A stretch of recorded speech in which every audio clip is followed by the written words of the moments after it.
ఓం శ్రీ సాయినాథాయ నమః. శ్రీ సాయి సచ్చరిత్రము 49వ అధ్యాయము. ప్రస్తావన.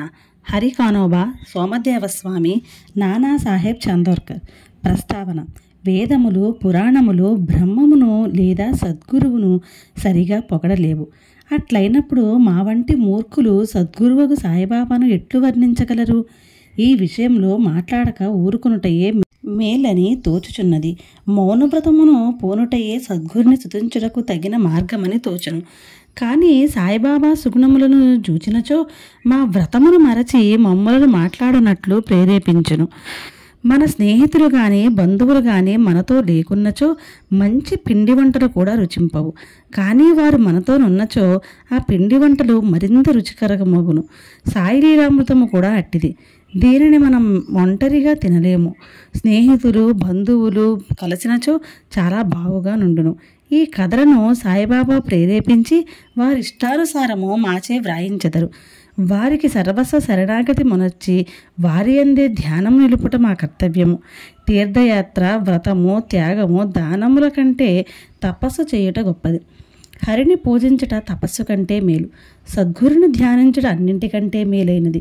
కాబట్టి మనము సాయినామమును నోటితో పలుకుచు వారి పలుకులను మననము చేయుచు వారి ఆకారమును మనస్సును భావించుకొనుచు వారిపై హృదయపూర్వకముగా ప్రేమతో వారి కొరకే సమస్త కార్యములను చేయుచుండవలెను.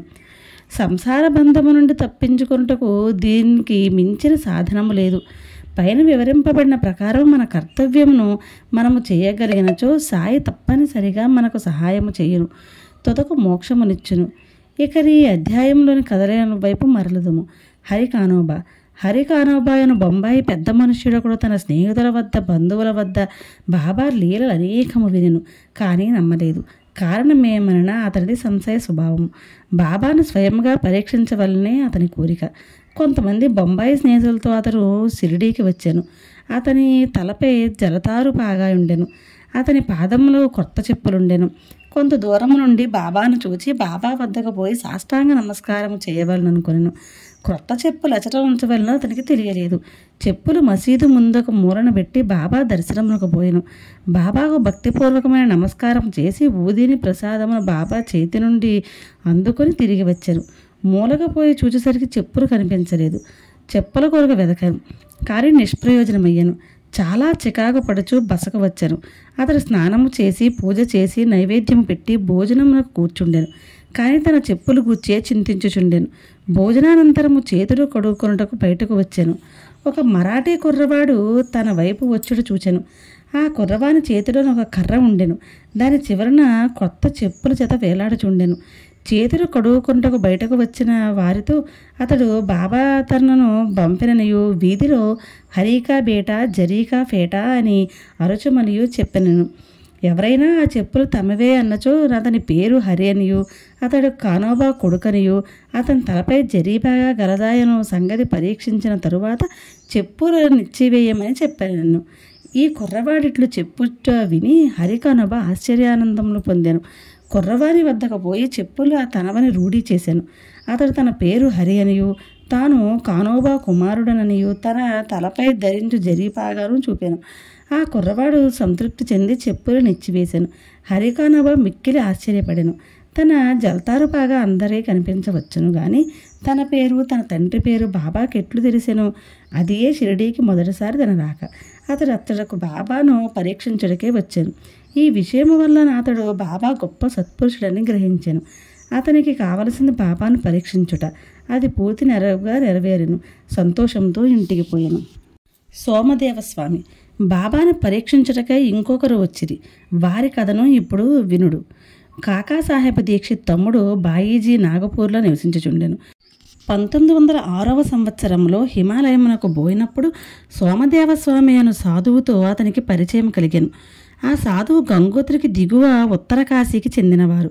వారి మఠము హరిద్వారములో గలదు. ఇద్దరు పరస్పరము తమ చిరునామాలు వ్రాసుకునేది.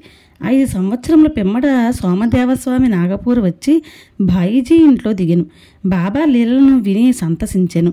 షిరిడీకి పోయి బాబాను చూడవలనని అతనికి గట్టి కోరిక కలిగాను. బాయీజీ వద్ద నుంచి పరిచయపు ఉత్తరమును తీసుకొని షిరిడీకి పోయాను. మన్మాడు కోపర్గాం దాటిన పిమ్మట టాంగా చేసుకుని షిరిడీకి పోవుచుండెను. షిరిడీకి సమీపమున రాగా మసీదుపై 2 పెద్ద జెండాలు కనిపించాను. సాధారణముగా యోగులు వేర్వేరు వైఖరులతోనూ వేర్వేరు జీవిత పద్ధతులతోనూ వేర్వేరు బాహ్యాలంకారములతోనూ ఉందురు. కానీ ఈ పైపై గుర్తులను బట్టి యోగి యొక్క గొప్పతనమును కనిపెట్టలేము. సోమదేవస్వామికి ఇదంతయు వేరే పందాగా దోచాను.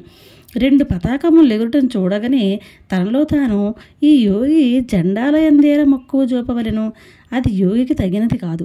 దీనిని బట్టి ఈ యోగి కీర్తి కొరకు పాటుపడుచున్నట్లు తోచుచున్నది అనుకొనెను. ఇట్లు ఆలోచించుకుని షిరిడీకి పోవటం అనుకొనెను. నిశ్చయించినట్లు తనతో ఉన్న ఇతర యాత్రికులకు చెప్పాను. వారు అతనితో ఇట్లనిది, అట్లయినా ఎంత దూరము వచ్చిదివేళ? జెండాలు చూచినంతలోనే నీ మనసు చికాకు పడినచో షిరిడీలో రథము, పల్లకి, గుర్రము మొదలగు బాహ్యాలంకారములు చూచినచో మరెంత చికాకు పొందితవు? సోమదేవస్వామి గాబరాపడి ఇట్లనెను, గుర్రములతోనూ పల్లకీతోనూ జట్కాలతోనూ గల సాధువులను నేనెచ్చటా చూచి ఉండలేదు.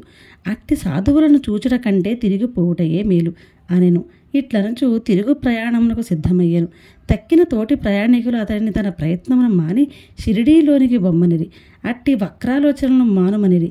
బాబా ఆ జెండాలను కానీ తక్కిన వస్తువులను కానీ ఆడంబరములను కానీ కీర్తిని కానీ లక్ష్య పెట్టిన వారు కారని చెప్పిరి. అవన్నీ అలంకరించిన వారు బాబా భక్తులే గాని ఆయనకేమీ అవసరము కానీ సంబంధము కానీ లేదనిది.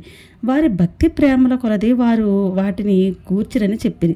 తుట్టదొక ప్రయాణం సాగించి షిరిడీకి పోయి సాయిబాబాను చూచినట్లు చేసిరి.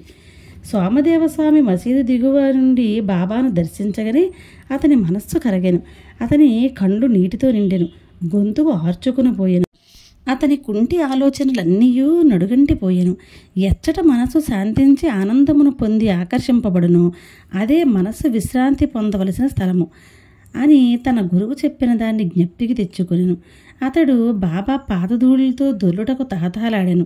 బాబా దర్శనం కొరకు దగ్గరకు పోగా, మా వేషము మా దగ్గరనే ఉండని, నీ ఇంటికి నీవు పొమ్ము, తిరిగి మసీదుకు రావద్దు. ఎవరైతే మసీదుపై జెండా నెగురవేచుచున్నారో అట్టి వారి దర్శనం చేయనేలా? ఇది యోగి లక్షణమా? ఎక్కడొక నిమిషమైనను ఉండవద్దు అనను. ఆ స్వామి మిగిలి ఆశ్చర్యపడను. బాబా తన మనస్సును గ్రహించి బయటకు ప్రకటించుచున్నారని తెలుసుకొనెను. అతడెంత సర్వజ్ఞుడు! తాను తెలివి తక్కువవాడనియు బాబా మహానుభావుడనియు గ్రహించెను.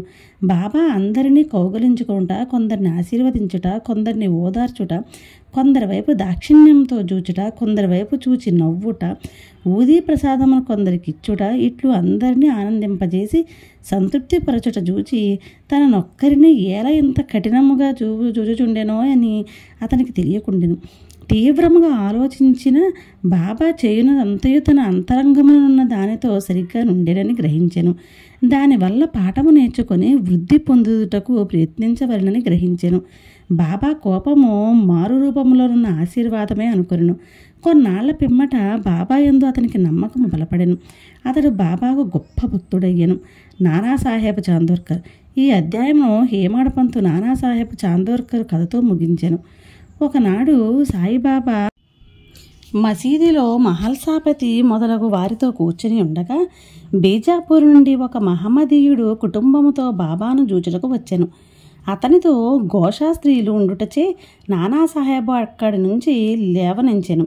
కానీ బాబా అతన్ని నివారించెను. స్త్రీలు వచ్చి బాబా దర్శనము చేసుకునిది.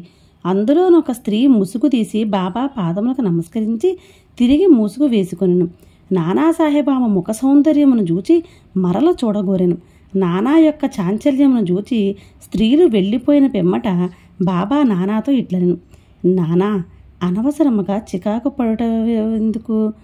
ఇంద్రియములను వాని పనులను చేయనిమ్ము. వానిలో మనము జోక్యము కలుగు చేసుకొనకూడదు. దేవుడు ఈ సుందరమైన ప్రపంచమును సృష్టించి ఉన్నాడు గాన అందరినీ చూచి సంతసించుట మన విధి. క్రమముగా మెల్లగాను మనస్సు స్థిరపడి శాంతించును. ముందు ద్వారము తెరిచియుండగా వెనక ద్వారము గుండా పోనేలా? మన హృదయము స్వచ్ఛముగా ఉన్నంత వరకు నేమియూ దోషము లేదు. మనలో చెడ్డ ఆలోచన లేనప్పుడు ఇతరులకు భయపడనేలా? నేత్రములు వాని పని అవి నెరవేర్చుకొనవచ్చును. నీవు సిగ్గుపడి బెదరనేలా? శ్యామ అచ్చటనే ఉండెను. కానీ బాబా చెప్పిన దాన్ని గ్రహించలేకపోయాను. ఇంటికి పోవు దారిలో శ్యామ ఆ విషయమే నానాని అడిగాను. ఆ చక్కని స్త్రీ వైపు చూచి తాను పొందిన ఆ చాంచల్యమును గూర్చి నానా చెప్పాను. బాబా దానిని గ్రహించి ఎట్లు సలహానిచ్చినో వివరించెను. బాబా చెప్పిన దాని భావము నానా ఇట్లు చెప్పదొడంగెను. మనస్సు సహజముగా చంచలమైనది, దానిని ఉద్రేకించునట్లు చేయరాదు. ఇంద్రియములు చెలింపవచ్చును, శరీరము స్వాధీనమందుంచుకొనవలెను, దాని యోరిమి పోవునట్లు చేయరాదు. ఇంద్రియములు విషయముల వైపు పరిగెత్తును, కానీ మనము వాని వెంట పోరాదు. మనము ఆ విషయములను కోరకూడదు. క్రమముగాను నెమ్మదిగాను సాధన చేయటం వలన చంచలత్వమును జయించవచ్చును. ఇంద్రియములకు మనము లోబడకూడదు, కానీ వానిని మనము పూర్తిగా స్వాధీనమందుంచుకొనలేము. సమయానుకూలముగా వానిని నడచి సరిగా నుంచుకొనవలసి ఉండును. నేత్రములు అందమైన వారిని చూచుట కొరకే ఇవ్వబడినవి. విషయముల సౌందర్యమును నిర్భయముగా చూడవచ్చును. భయమునకు గాని లజ్జకు గాని అవకాశము లేదు. దురాలోచనలు మనస్సునందుంచుకొనరాదు. మనస్సును ఎట్టి కోరికయు లేక భగవంతుని సుందరమైన సృష్టిని చూడుము. ఈ విధముగా నింద్రియములను సులభముగాను సహజముగాను స్వాధీనము చేసుకొనవచ్చును. విషయములు అనుభవించుటలో కూడా నీవు భగవంతుని జ్ఞప్తియందుంచుకొనేదవు. బాహేంద్రియములను మాత్రము స్వాధీనమందుంచుకొని మనస్సును విషయముల వైపు పరుగెడనిచ్చినచో, వానిపై అభిమానం ఉండనిచ్చినచో చావు పుట్టుకల చక్రము నశింపదు. ఇంద్రియ విషయములు హానికరమైనవి. వివేకము అనగా నిత్యానిత్యములకు భేదము గ్రహించుట సారథిగా మనస్సును స్వాధీనమందించుకొనవలెను. ఇంద్రియములను నిచ్చవచ్చినట్లు సంచరింపచేయరాదు. అటువంటి సారథితో విష్ణుపదమును చేరగలము. అదియే మన గమ్యస్థానము, అదియే మన నిజమైన ఆవాసము. అచట నుండి తిరిగి వచ్చుట లేదు. 49వ అధ్యాయము సంపూర్ణము. సద్గురు శ్రీ సాయినాథార్పణమస్తు. శుభం భవతు.